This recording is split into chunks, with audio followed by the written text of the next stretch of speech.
Beetlejuice 2. Okay, so I'm a huge fan of Beetlejuice 1. It came out when I was 5 years old.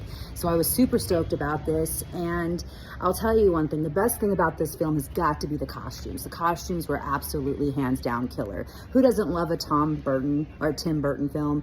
He's amazing. He always does amazing films. I don't think Tim Burton can do a bad film. That's just my personal opinion. However, I do think that this was the most shtick kind of quality film, if you will. You guys remember Who Framed Roger Rabbit? It was kind of a little shticky, and I'm not a big fan of shtick personally. However, the costuming made up for it. You know, seeing Winona Ryder in such a long time was really awesome. Keaton, killer performance. I mean, he really couldn't have done that performance better than anybody else. He did it the best. Hands down, he killed it. Let's see, we have the mother from Schitt's Creek. She's hilarious, and she looks as good and killer as ever, as she always does.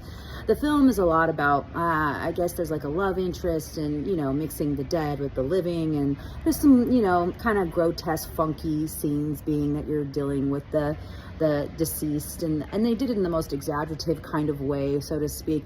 I thought somewhat of the plot was kind of boring, I'm going to be honest about it, but the fact that Tim Burton did it, and the fact that the costuming was amazing and the actors were fantastic, made up for the kind of like weak storyline, in my opinion. I'm gonna give this on the low end a 7, but on the high end a 8.5.